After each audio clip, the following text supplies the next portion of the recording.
It wasn't too long ago that Guinness was known solely for being the gold standard in recognizing the extraordinary. Say I was to run 101 yards and say this is the world's fastest 101 yard time. Would you let it in? No, records have got to have some sort of significance. There are some things which are so crazy that nobody else ever does them. But now, What? it's no secret that with each passing year, as more and more records are being made, largest drag queen storytime event. Largest bucket of fried chicken. they're slowly running out of reasons to exist. It's also the state that has the fastest edible food. It's a cake made of a big car made of a cake. And between rumors of some overall shady business practices, scamming people out of tens of thousands of dollars, and making some questionable moral judgments regarding charity, They just ruined their entire image in my own mind. it's clear why people no longer trust them to be the ultimate authority. They denied my record because I did it for charity? Wait, I'm not even trolling right now. I swear on God. The craziest part about all of this is that the book's creators initially tried to prevent this exact scenario. The story goes that in 1951, two twins, Norris and Ross McWhirter, are put in charge of creating the book after an executive from Guinness Brewery approaches them with an idea. He explains that recently, while at a pub, he got into an argument over Europe's fastest bird, but was unable to come to a satisfying conclusion. Now, arguments usually mark the end of something. A band, a relationship, a life. But this one marked the start of something big. A book to settle these debates. A true encyclopedia of superlatives in human achievement and the natural world. The widest, the biggest, the longest. They could distribute it to pubs for free as a promotional item. Norris and Ross, while being pretty out of the ordinary people themselves, are also really good at collecting statistics. So the man from Guinness approaches them to take on this little marketing stunt. They accept. They have not just collected these items, in fact, they have memorized them as well. That's really fantastic. Who had the largest family in the world? That's a Russian woman called Madame Fyod Vasile, had 69 children in 27 confinements. And just like that, the Guinness Book of Superlatives is born. While it was originally just supposed to be a free promotional item, it quickly captures the imagination of the world. This first edition is far from the book we know today. It's got some iconic records like Roger Bannister's 4-Minute Mile and Robert Wadlow's Height. It's also got quite a few that are, let's just say, lost to time. Not sure I can even show all these. Heaviest heavyweight, most successful complainer, tallest giant S. You also have shortest dwarf, not to be confused with shortest human. Greatest mass killing, oh my god. The wettest place. Actually, that's incorrect. While there certainly are a few oddball entries in here, the McWhirter twins try their best to make sure each record is accurate and universally significant, at least a little bit. Say I was to run 101 yards and say this is the world's fastest 101 yard time. Would you let it in? Certainly not, no, because it'd be too ingenious. That would just be fudging it. No, records have got to have some sort of significance, and they've got to be internationally competitive. There are some things which are so crazy that nobody else ever does them. By the 1970s, the McWhirter twins have successfully taken what was essentially a marketing gimmick and turned it into gold. In the end, they're the ones really responsible for giving Guinness a reputation of being an accurate, official source of information. And things only continue to get better until 1975. You see, outside of Guinness, the twins take part in their fair share of political activism. These antics eventually lead to them pulling the wrong strings. Both Norris and Ross are vocal critics of a group called the Provisional Irish Republican Army. And one day, two of its members decide to pew Ross McWhirter outside of his home. He's rushed to the hospital, but the wounds are simply too much. This event takes a massive toll on Norris.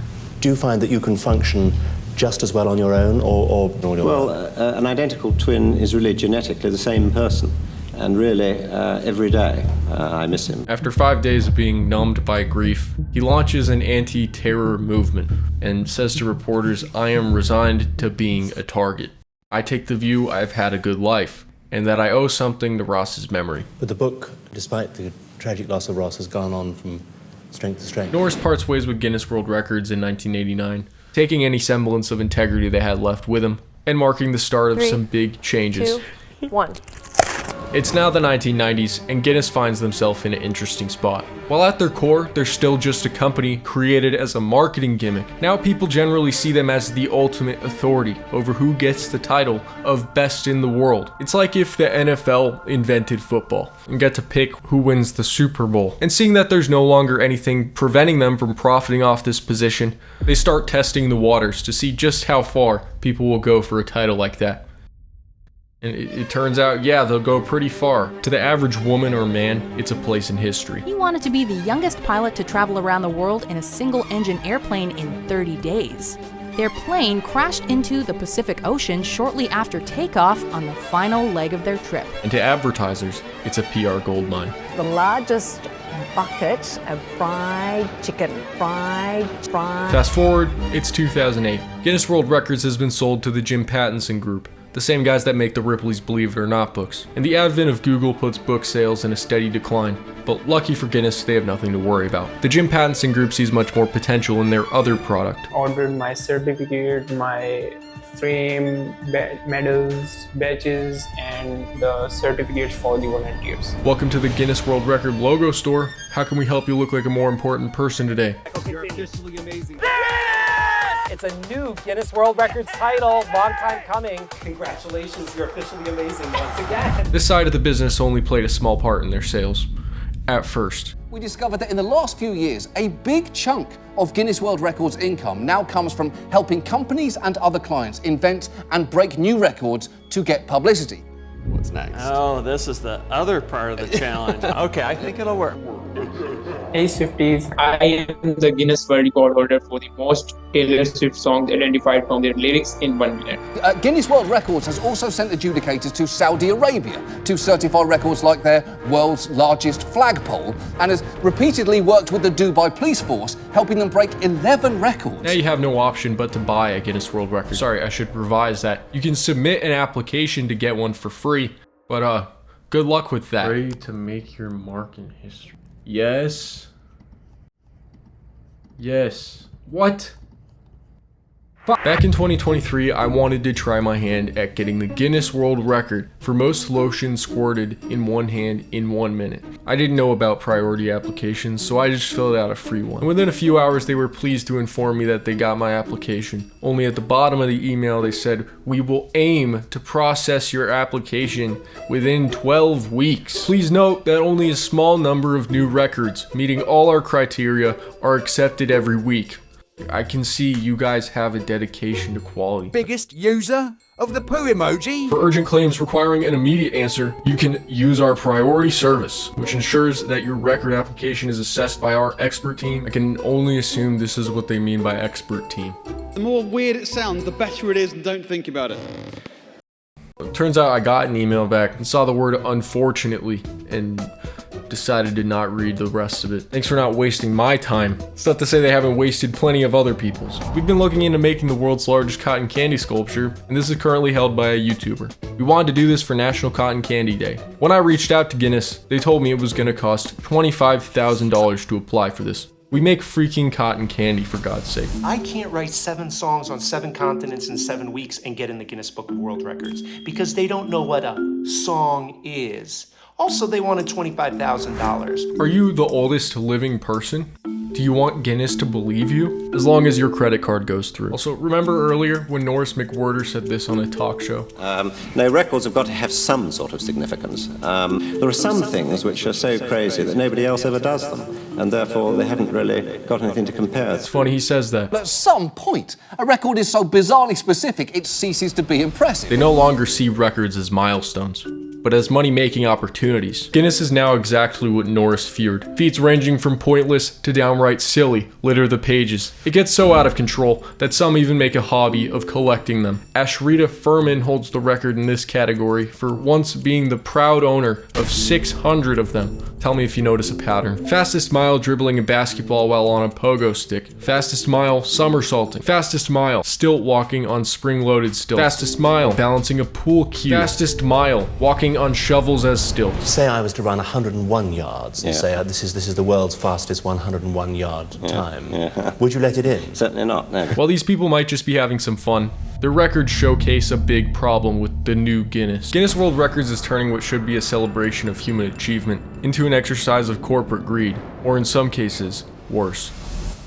Yo, what's going on, guys? Doug Censor Martin here. Hope you guys are having a great day. Earlier this year, professional gamer and fitness influencer Doug Censor Martin sets out to break the world record for most amount of pull-ups in 24 hours, previously set by Kenta Adachi with 8,940. In February of 2024, he posts this video to YouTube. It's just been a lot for me over these last few months. I've been training to break a Guinness World Record for the most pull-ups in 24 hours. He explains to his fans that to get the world record, he needs to train. And because of that, his professional gaming career needs to be put on hold. The last thing that I want to do is play and hold that team back. And with that out of the way, he gets to work. It's been your boy Doug Censor Martin, and I'm out. Peace.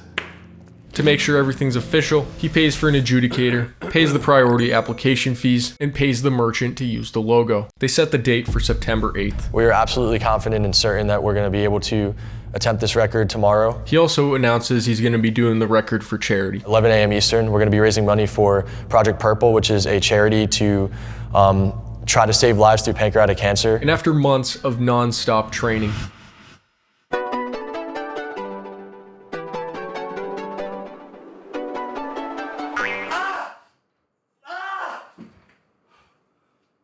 the day finally arrives. With the adjudicator present, his family and friends surrounding him, and thousands of people watching on the internet, everything seems to be going according to plan.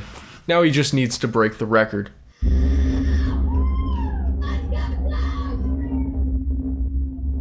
Hours pass.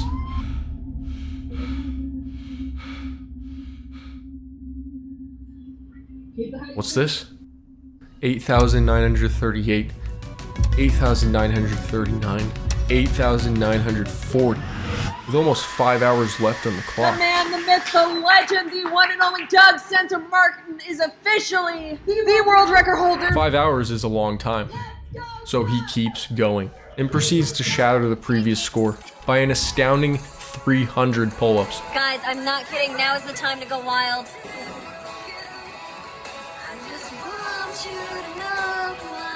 Only stopping due to the condition of his hands. Now, it's all up to the adjudicator. And he gives the thumbs up. He's done it. Faze Censor Martin is now the proud owner of a Guinness World Record. But not for long. Wait, I just got word on my application for Guinness. If you remember earlier, I showed this clip. We are absolutely confident and certain that we're going to be able to attempt this record tomorrow, 11 a.m. Eastern. We're going to be raising money for Project Purple, which is a charity to try to save lives through pancreatic cancer. And my grandmother died of pancreatic cancer when I was 12. Uh-oh. Apparently Guinness has a rule which says this. If you represent a business, agency, charity, or government, or if you wish to make use of the Guinness World Record licensed worldwide logos or services of the adjudicators, they denied my record because I did it for charity? Wait, I'm not even trolling right now. I swear on God. People are now, furious. Many people see Guinness as simply out of touch, but others call their morals into question. The Guinness Book of World Records, quite frankly, are on some hoes. Acting like a bunch of hoes. I'm actually disgusted. They can deny it all they want, but we all saw Doug do it. And thanks to the fact there were thousands of people vouching for him and multiple articles written on the situation, Guinness responds to the outrage saying, Hey, settle down. We'll give him the record. He just did a couple things incorrectly. For one, he filled out the wrong application, and we're fine if someone does a record for charity. They just have to pay the required fee to do it is all. What? A fee? For supporting a charity? The truth is, it's not a matter of Guinness being good or bad, but rather misunderstood. For so long, they were on a pedestal, but recently, people are beginning to realize that they're just a business at the end of the day. The only thing we can do is treat it as such, and realize that being the best in the world isn't all it's cracked up to be. It won't make you famous, it won't make people respect you. In fact, it might make them respect you less, and it definitely won't make you happy. The only thing that can do that is trying to be the best you that you can be.